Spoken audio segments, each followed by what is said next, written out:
Hey, welcome to another edition of RebTalk. I'm David Kellum, and we're excited to be with you in this platform and looking forward to our second show. Had a lot of response to show number one. Spread the word, tell a lot of people what we're doing. We've cranked RebTalk back up, not only in an audio format, but also an audio/podcast format, but also video as well. And just at the beginning of the show, I'd like to thank all those people there's a lot of people having to work from home, and technically this isn't the easiest thing in the world. My part's no big deal, learn how to use Zoom, right? But we really want to thank all those folks for their efforts. I know Micah and the staff on the video side, and Cab and Michael Coulter and all those guys on the audio side. Just want to give them a little props, because this isn't the easiest thing to do when you're not at that multi-million-dollar studio, maybe, to do these things. Hey, we've got, as we're going to have each and every week, the head of our show, Vice Chancellor for Intercollegiate Athletics at Ole Miss, Keith Carter, our AD. Hey, Keith. Hey, DK, how are you, man? Man, doing good. Ready to get out of this house and these things we're doing. I'm ready to get back to normal. I guess we can't rush it, though. No, we can't rush it, but I tell you what, I feel like even though I've kind of gotten into the routine and this new normal is kind of working now, it's just different. It's no interaction with people except for on the computer screen, and it's going to be really nice when we get back to the office and actually have some real interaction with people. I was talking to Kyle Campbell from our communications department, and he's talked about how much time they've spent Zooming and dealing with the staff in that way. And so just from an online standpoint, how is the operation going? Is being able to keep up with coaches, for example, and your staff too? Yeah, I would say it's going well. I think, again, it's different. There are challenges when you're having to do it with a computer screen, but I got to give our department a lot of credit, because we've had a ton of these Zoom calls, and people are very attentive and jump on the call and are interactive and all those things. So I think we're figuring it out. I think we're getting a lot of good work done. We have had some interaction with student athletes. I've been on Zoom calls with our SAC group a couple of times, which has been great. And just to see their faces, and I tell you what, they're a resilient bunch for sure. I mean, they're at home doing online classes and trying to train and do all those things. And so awesome to spend time with them. I actually had a Zoom call last Friday with our head coaches, which was really cool. And again, good to see their faces. And I've been corresponding with them every Friday at a minimum, just through a video text message, and obviously individually with them. We actually tomorrow have an all staff Zoom meeting. So 260 people will be invited, and wow. The ones that don't have, online capabilities, they can call in. And again, just give us an opportunity for 15 or 20 minutes to scroll through each portrait and see somebody's face, let them ask questions.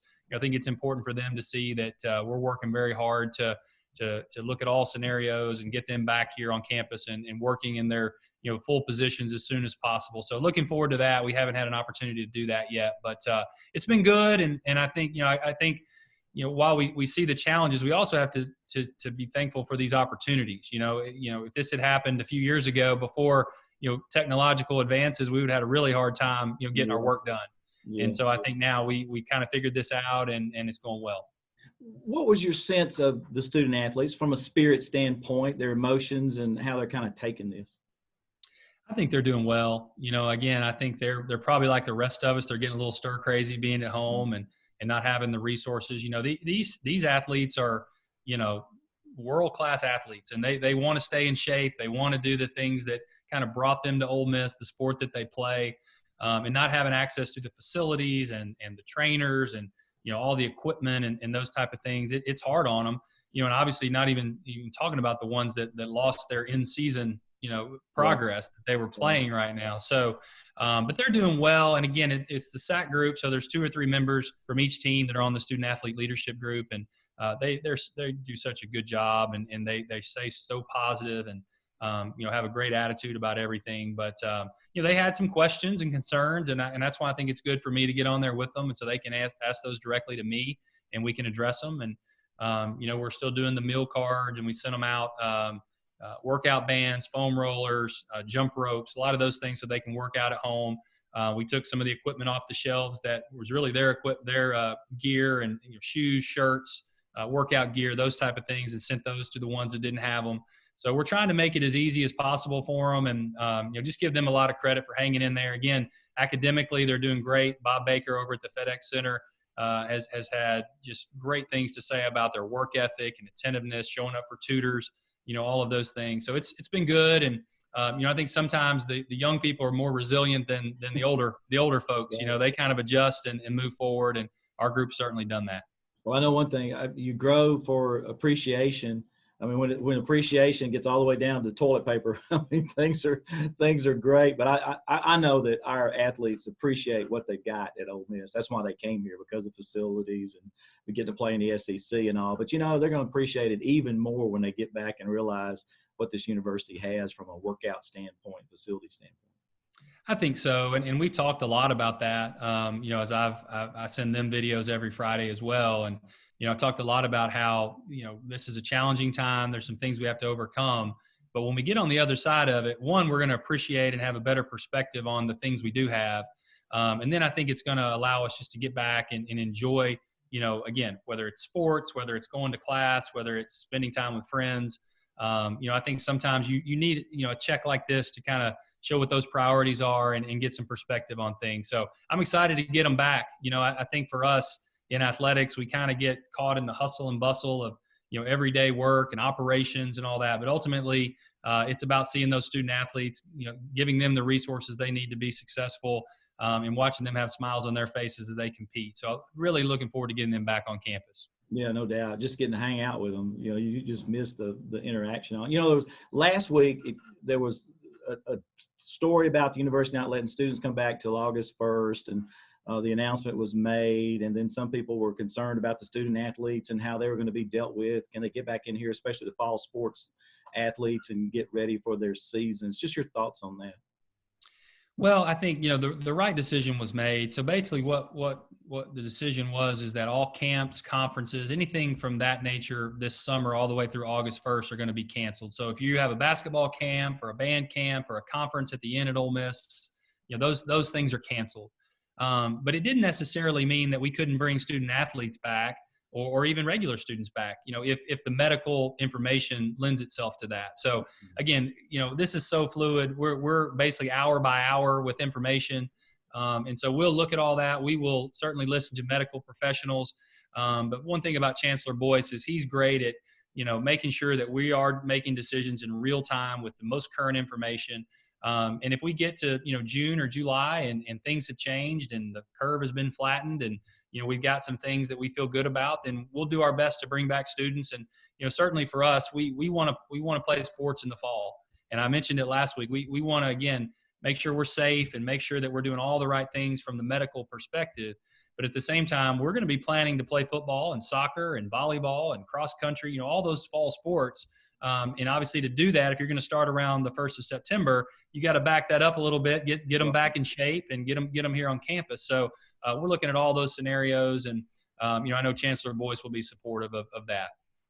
And you kind of alluded that last week with the Southeastern Conference that you kind of shifted into let's be ready mode and doing things that gears you up toward, let's assume we are going to start, right?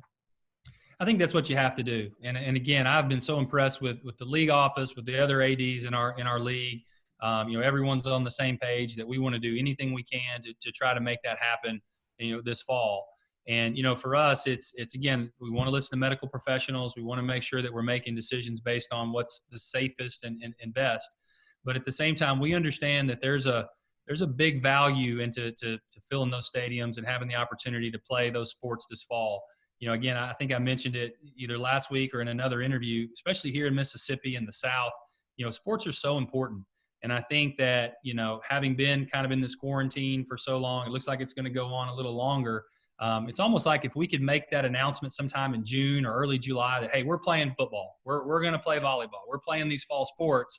It's almost like I think people would just have a shot in the arm and be excited and, have an opportunity to feel like, hey, we're going to get out of the house and we're going to go do something fun. And so again, we're gonna plan for that, but we're also going to plan for all the way back to a worst case scenario where we don't play sports in the fall.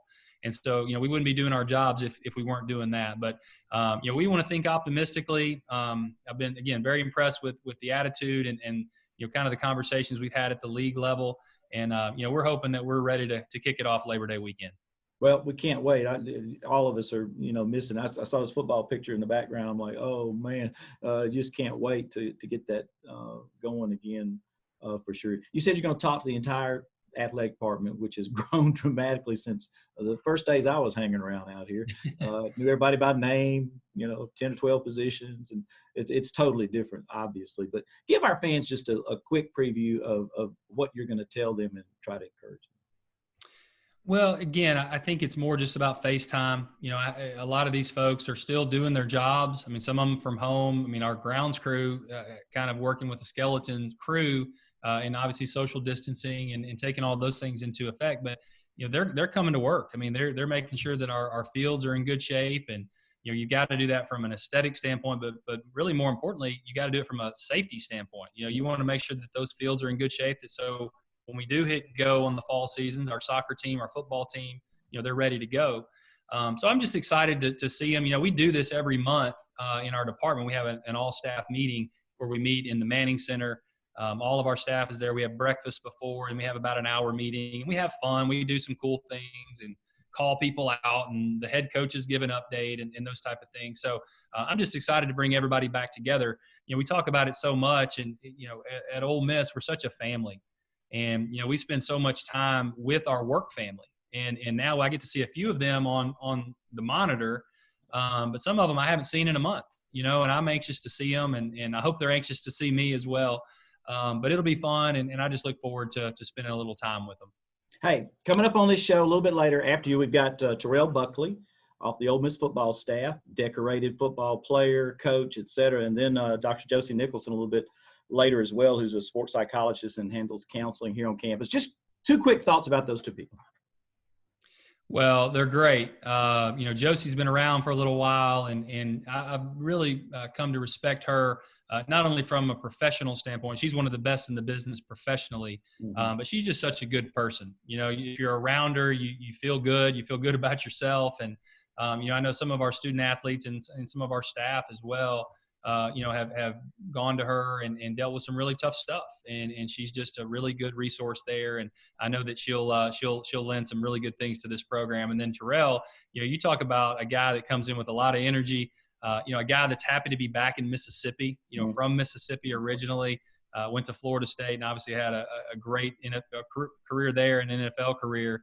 But he was at Mississippi State for a little while. We're glad that we got him up north to Oxford, which is great. But I just love coaches that when you walk in a room with them, you just feel their energy. And I think he's one of those guys, and that's going to resonate with so many recruits and current players and fans. He just really epitomizes what this football staff is all about. All right, Keith. Thank you, man. You guys have a good weekend. One more thing, David. I wanted to mention, as you probably saw yesterday, we announced that we're going to push the ticket deadline for football back to June 15th. I forgot. And so we're going to push that back to June 15th. And that way it'll give folks a little more time to kind of figure out, what their personal situation looks like. Obviously, we got to figure out a lot about the fall and what football is going to look like. So that gives us a little time as well. So, if you've already renewed, that's great. We appreciate it. But this will give folks a little more time to kind of weigh their options. And then the other thing, too, is we're going to look at some options to extend kind of payment plans and those type of things. So we want to be, very helpful to our fans this year. We know everybody's got a personal situation that they're dealing with, whether it be a layoff or, compensation cut or whatever it is. There's things out there that are real issues. But we're hoping that this fall we can bring a lot of excitement and joy back to people's lives. And, we want to do everything we can so that people can have that opportunity to come watch us play. So look for that. That announcement has been made. And so hopefully we're going to do some cool things with that. Awesome. Thanks for reminding me. I had it written down. I about forgot. It's all good. It's all good. I think people want to hear that, though. Yeah, no doubt. Tickets to a game. Absolutely. A real game. We're going to show up and play a real game. So we're excited. We may have to do this. We don't want the mannequins and the robots in the stands. That's right. Baseball, That's right. Taiwan or wherever it was. We want real people. All right, Keith. Thanks, man. We'll see you next week. All right, DK. Talk to you soon. Keith Carter. When we come back, Terrell Buckley off the Ole Miss football staff as we'll continue to meet new faces at Ole Miss. New one coming up on RebTalk. That's the sound of rush hour. hello, recess. Mom! Work from home is a lot of work. Mommy! Even though we're a little further apart right now, we're still in this together.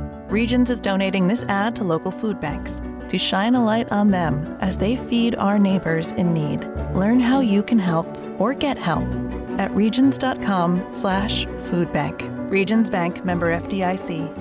Question. Would you rather refuel while earning Exxon and Mobil Rewards Plus points on every gallon? Or would you rather refuel while sitting through my sales pitch for an exciting new timeshare opportunity? Interesting. You'd prefer the points.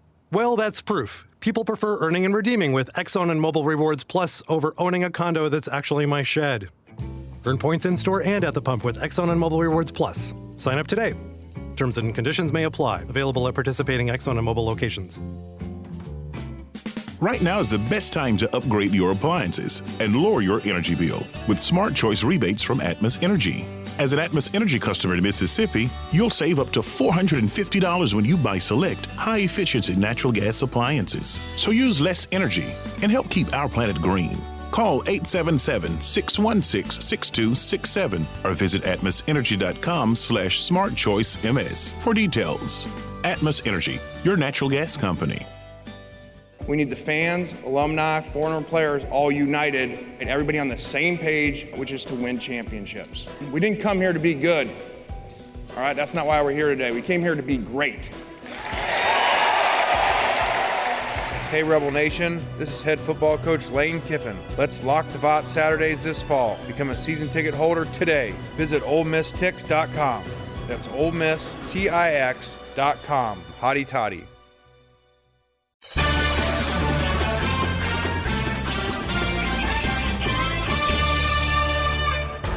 Hotty toddy Ole Miss. Now for more Reb Talk, here's David Callum.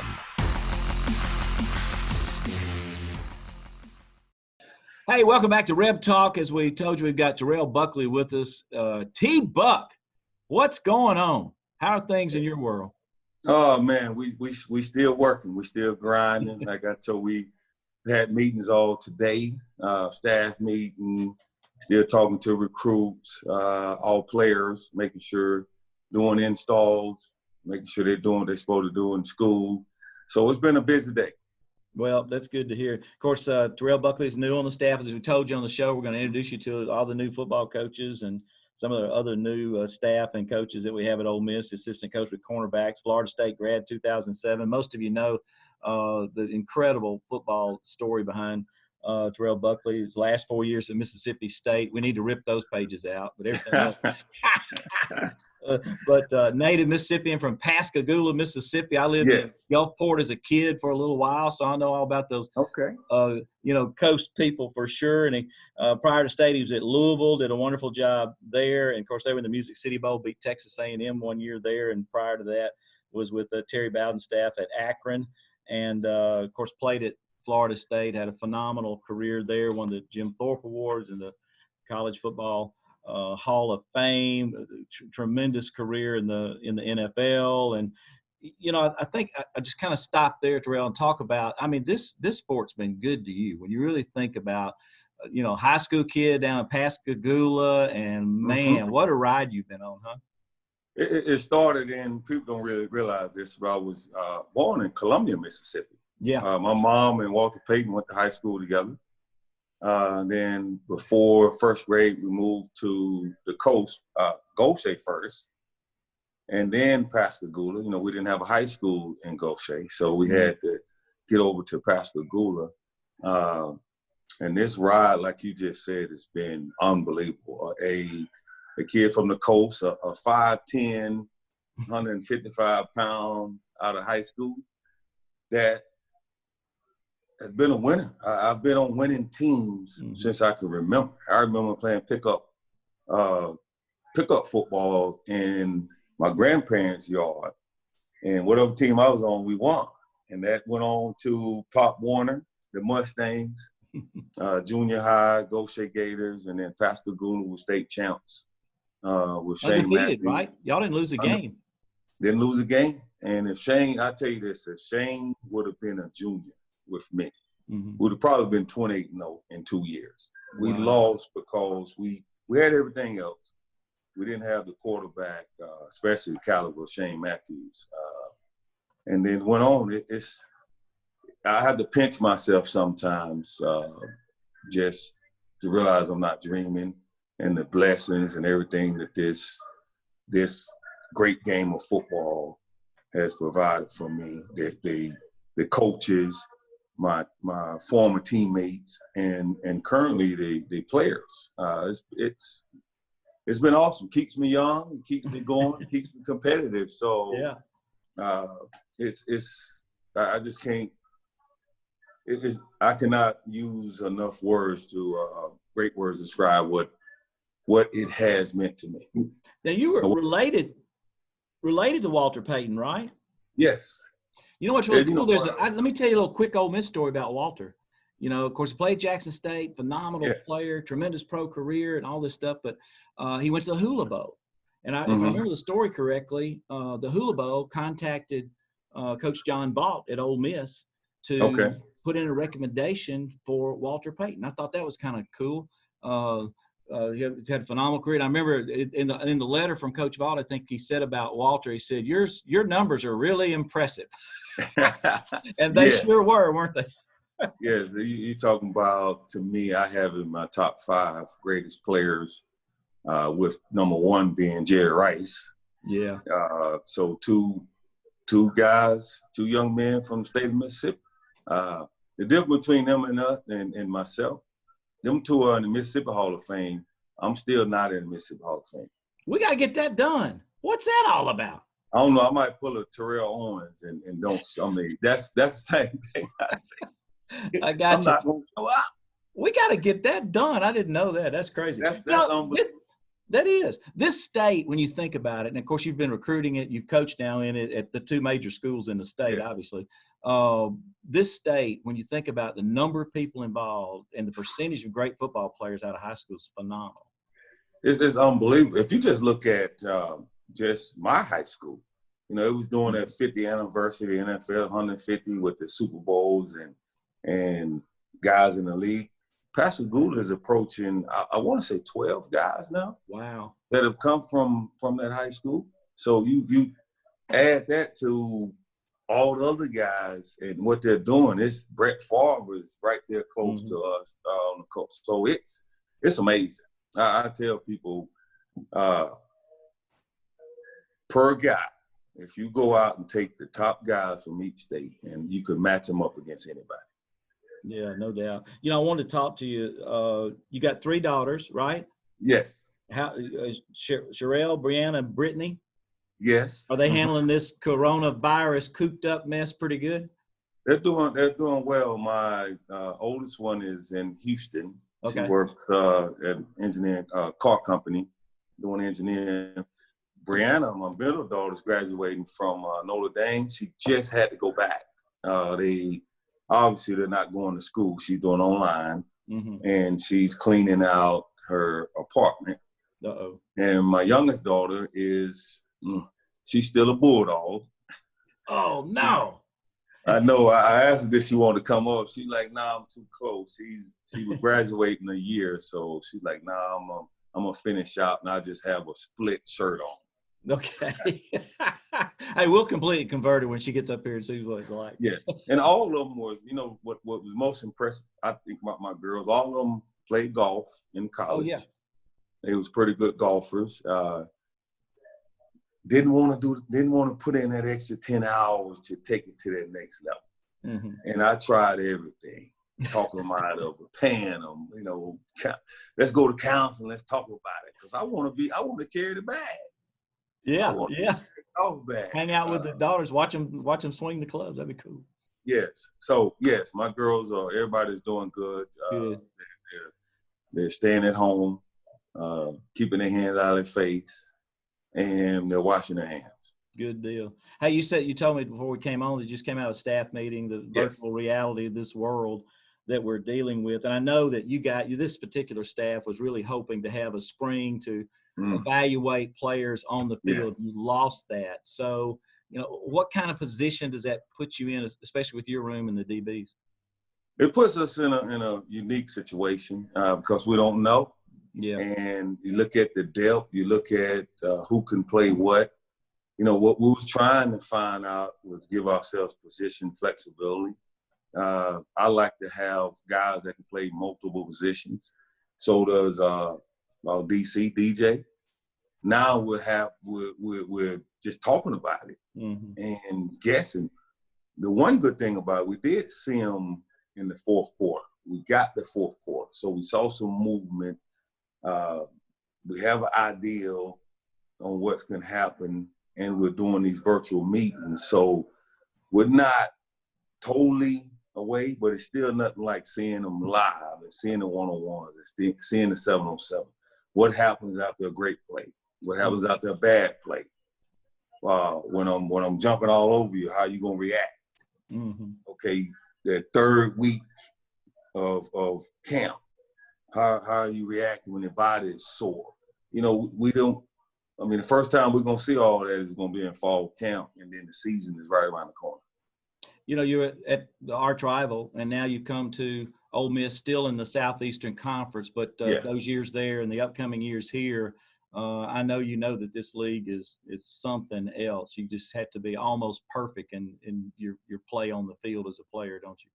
You have to be almost perfect, and you also have to have some depth, and you have to develop players. You have to get those, what you say, marginal players, and make them very good players. And then them guys that you normally like maybe wouldn't count on, you have to somehow improve those guys so you can count on them. I think having dependable guys, having top-notch player, several, and having depth is the key to winning in this league. You know, we really appreciate you joining us tonight. I'm going to let you go. I know you guys are really, really busy and all. And we're looking forward to having you on a lot more times down the road and all. But what a wonderful career. And like I told you earlier, you know, your football story just keeps going. And those of us that are in Rebel Nation, Ole Miss fans, we're so glad you're here. I promise you that.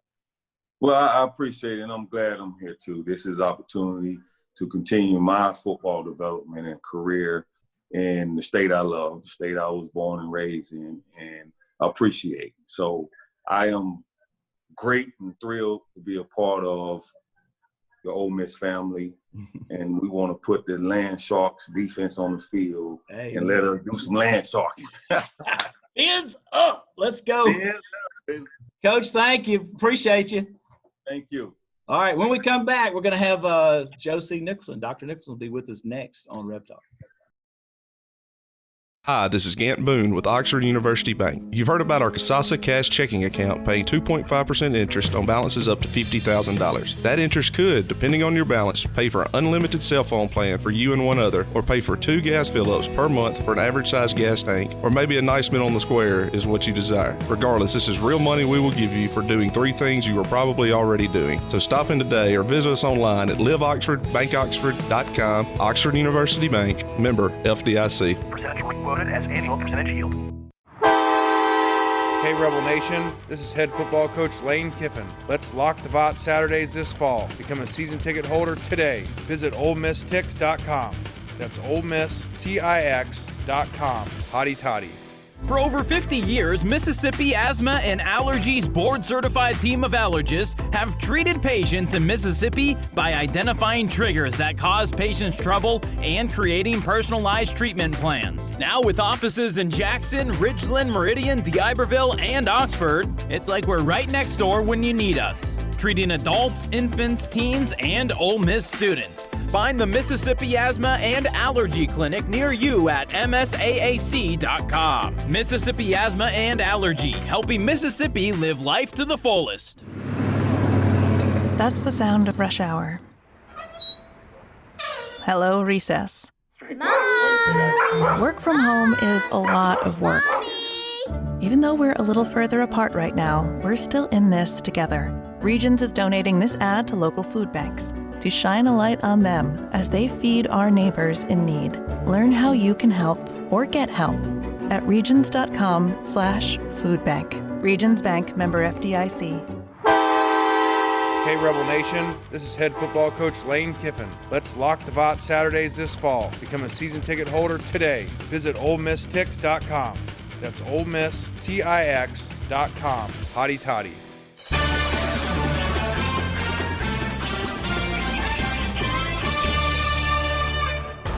Hotty Toddy Ole Miss. Now for more RebTalk, here's David Callum. Welcome back to RebTalk. David Callum again with you, and we're in our third segment tonight. And each week we've been introducing you to some new people, and our third segment is pretty much going to be designated to folks that are dealing with our students that you may not have met yet, or maybe you know of but need to know more about them. That's for sure. And we've got Dr. Josie Nicholson with us. She's counseling and sports psychologist at Ole Miss. Now, she is like a podcast expert. So, I mean, how many have you done? You've done a bunch, right? Well, I've done just 2 episodes of one podcast, but then like 6 or 7 of the other. So cool. It's a crazy world we're living in right now, huh? It is so bizarre. I want to talk a little bit about Josie. She went to Loyola, New Orleans, and then to Southern Mississippi. We'll forgive her for that. I don't know. She's from Oxford, but ended up at USM, and then went to Florida, got emphasis in sports psychology and working with student athletes with their fellowship at the Counseling and Wellness Center at the University of Florida. And we're so fortunate to have. I heard so many wonderful things about her, not only from our own people, but nationally as well. She gets bragged on a lot, but she's a licensed psychologist, and she's specializing in sports performance and certified mental performance consultant through the Association of Applied Sports Psychology. And as we mentioned, from here in Oxford, Josie and her husband Stephen have 2 sons, right? Claiborne and Steele. How old are they, Josie? They are June. They will be 2 and 4. Oh my gosh! So you're cooped up with 2-year-old and a 4-year-old quarantine, huh? Well, actually, we're in a pretty good situation. So my job is, of course, even more busy than it was before, and my husband is works at the hospital. So we have a in-home daycare that they go to during the day. So that's great. That is wonderful, isn't it? Hey, pat him on the back. I know you don't have to worry about social distancing with the husband, but I've got some friends that work at the hospital too, and I'm telling you what, it has been 100 miles an hour for them. Yeah. What a wonderful job they're doing. It's a lot. They're doing a good job for sure. And a couple of dogs. I see you got German Shepherds. German Shepherds. Oh, yeah. I love it. Shiloh and Nook. I had German Shepherd when I was a kid too. Hey, we need to talk about the real stuff. We can sit here and chat all night, huh? Hey, let's open by you're doing a podcast called United, one called Rebel Edge. Talk about the 2 of those and what their intent is in each one of them. Absolutely. So the Rebel Edge I'll talk about first because it was actually something that I launched before all this started. In fact, it was in the works. I was working on it for months and months, and it was the first episode was recorded the day before all this happened, and then released about a month ago. So it is really a way for me to reach athletes because I'm in my office so much with one-on-one sessions and mental health clinical issues. So I wanted to be able to put something together around performance psychology and the mental side of the sport, for whatever sport that is that an athlete is in. And this was a way to kind of get the information out there in a digestible, and accessible way for athletes and coaches. And so every month I am interviewing a different expert in the field. So the first one was with Dr. Chris Carr, who is now the sports psychologist with the Green Bay Packers. And so that went really well. And so that's going to be coming out just for like monthly. And actually 2 weeks later, I do a summary episode that just, packages up everything a little bit differently, and it's short.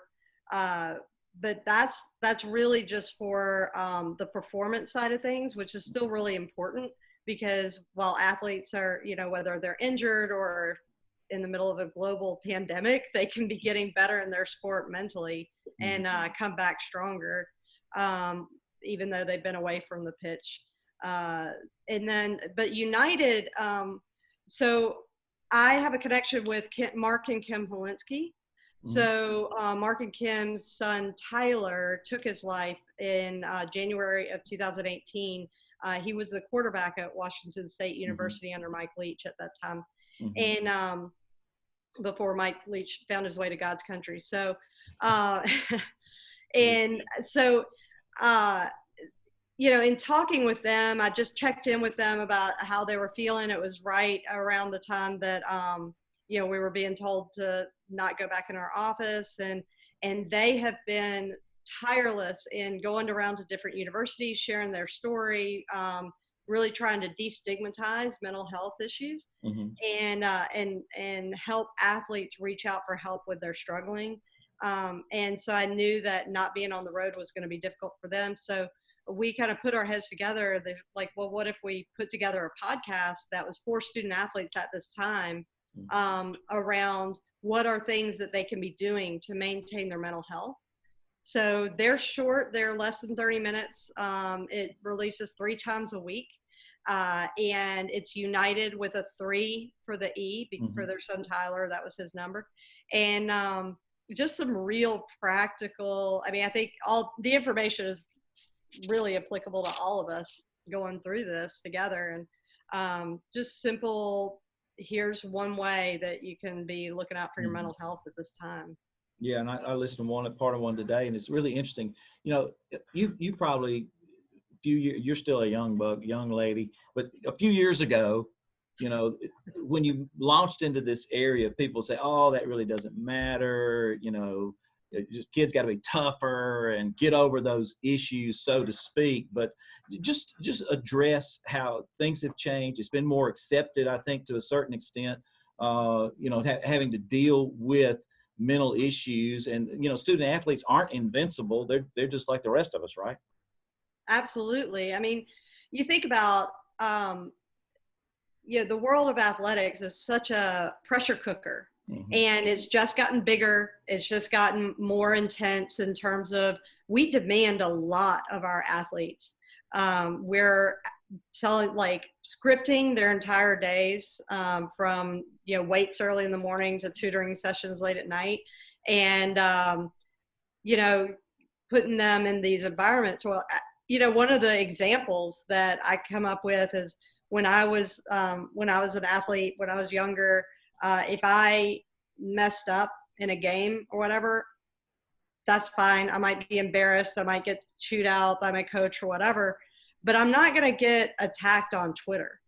You know, I'm not going to have like the entire world, you know, critiquing me in public. So I think that it's just a different world.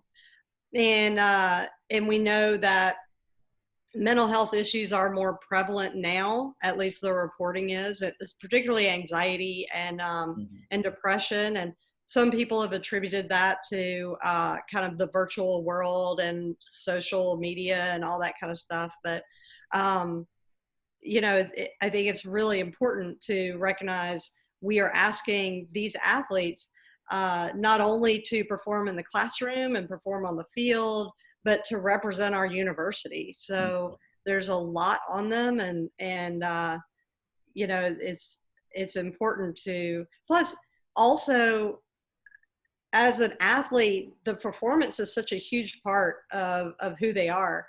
So if you're not performing well on the field, it's going to impact you personally. And if you're struggling personally, it's going to impact your performance on the field. So providing a place and a foundation where they can really address some of those concerns is vital. Yeah, and I know you probably have tons of success stories and good things that you could report. You can't really get into names and who and what have you, but have you been pretty gratified with being in this field and seeing some people kind of solve some issues in those areas? I sound so cliche, but I am passionate about my job, and I love my job so much. And it's, you know, and it's not just about the outcomes, because there are a lot of great outcomes, but I get to, if I were a therapist in private practice, I can help a lot of people, but I don't get to walk with them in their journey. I'm not going to the games. I'm not, you know, sometimes traveling or like whatever it is. And so being able to see the thing that they've struggled with, and you know, they have success in a an area of their life that's a huge part of their identity. And then also to see those skills translate to different parts of their life. It's amazing.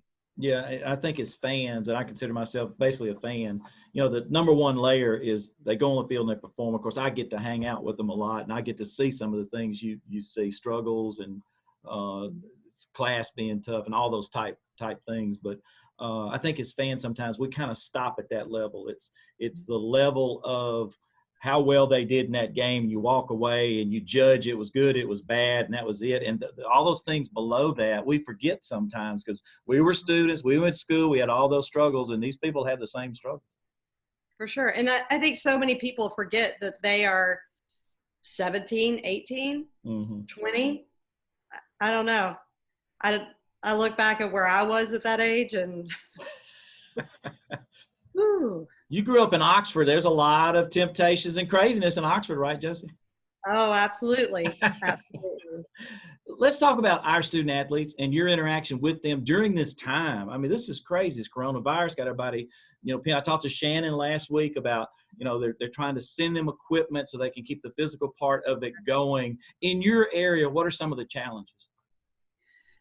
It's a wide variety. I mean, I think athletes it's part of their nature. They're going to be really hard on themselves. They expect a lot, and they're very outcome focused and results oriented.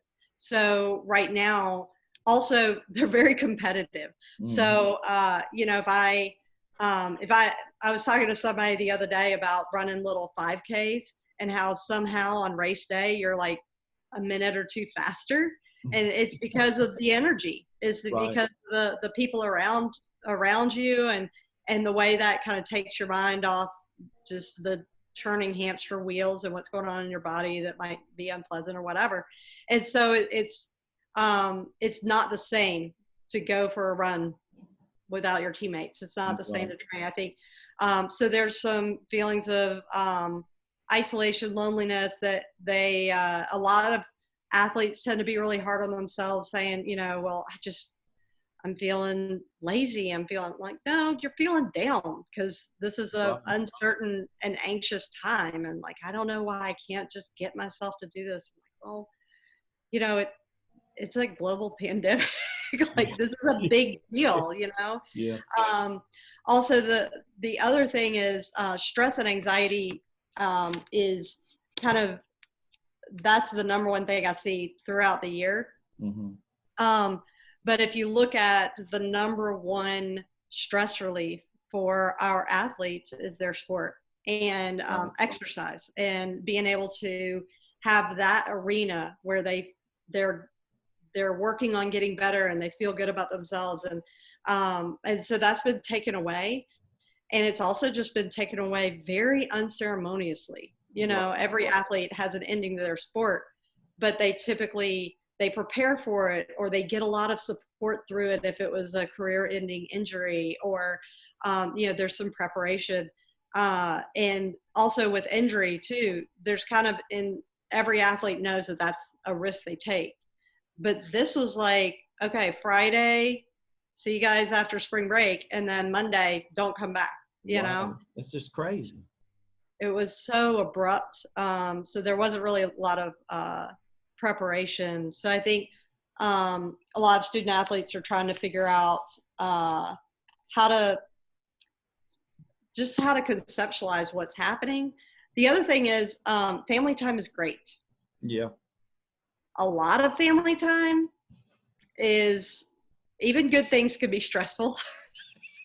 Right? I can relate to that even in my household. I got two daughters who married and gone, but one had to move back home because of the coronavirus for a while. I don't really think she was really excited about living with mom and dad again, Right. And so these are young adults that have just started to embrace their independence and become adults. And they've kind of, been asked to go backwards in some ways, and that can be stressful. And some of our athletes are not going back to great situations, and we have been, working on different ways to support each athlete in their individual need. But it's just a tough time. But I think unrealistic expectations of athletes on, oh, I should be handling this better, or I should be doing more. It's like, well, let's not judge ourselves how we respond to this unprecedented situation, right? We're visiting with Josie Nicholson, who's sports psychologist at Ole Miss, and does a wonderful job. And I was thinking about too. Shannon mentioned injuries and surgeries that maybe had taken place right before this all happened, and so now they've got an extra layer, I would think, not only on the physical side but on the stress side too, because you want to get back as quickly as you can, and now you don't have all the equipment, the opportunities to get healthy quickly. Are you dealing with a handful of those too? A handful are, just trying to work through that. And injuries, there's a huge psychological component to injuries, whether you're working on coming back strong or just dealing with the impact that it has on your identity and your life and all that. So yeah, it's tough. Josie, I got Shannon to do this at the end of his day. I want you to do the same thing. In fact, I may do this with all of you all that are in this third segment as we get to meet some really cool people in our staff. But I got him just to talk to the general public that's going through this same thing, and about how do you exercise? How do you build your immune system? That's kind of what I threw at Shannon. But I want to ask you the same thing, just because of your field and your expertise in this field. What is your message to just the general public on trying to deal with this unusual time? I think the number one message that I would have is to exercise some self-compassion. Mm-hmm. If you're finding yourself taking more breaks or not being as productive as you think you should be. I was talking with a friend of mine that the Olympics were postponed. Right. The only time the Olympics have been disturbed were for world wars. Mm-hmm. So we have elevated this to, it's a world war, know? And so again, judging ourselves on how we respond in a global pandemic is a little harsh, I think. Mm-hmm. So exercising some self-compassion and understanding that, the work is different and it's not less and it's not, in some cases it may even be more, but it's just so different. And we are being asked to do things that like people, I was talking about how fortunate we are that my kids can still go to daycare during the day. I am not cut out to be a state, and I love my kids and they're great. They're a lot. but there are a lot of people, like women and men, that were not, they didn't prepare to be at home as much. And so just recognizing that those demands are so different. Just some real quick, tidbits, I guess, that I think are really helpful to keep in mind is to figure out how much news you need and limit that. Agreed. I'm a journalist and I agree. Yeah. And also to balance that, like if I take in half an hour of the news and it feels kind of heavy, I try to balance it with, half an hour of something light. And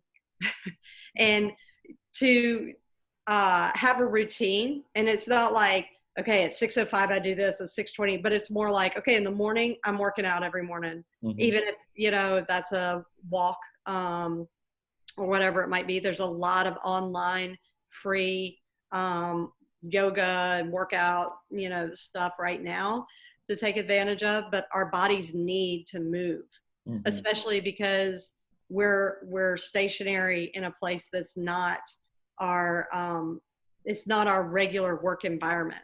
So we're being able to work in an environment, we're being asked to work in an environment that's not set up for that. And we don't associate it with that, I think, looking at places where, we all have our tendencies when stress comes, like whether that's overeating or binge watching Tiger King over and over, like whatever it is, and just look at where we're being pulled and kind of try to balance that. If you're pulled to, 3 hours of Netflix on the couch, try to balance that with some activity.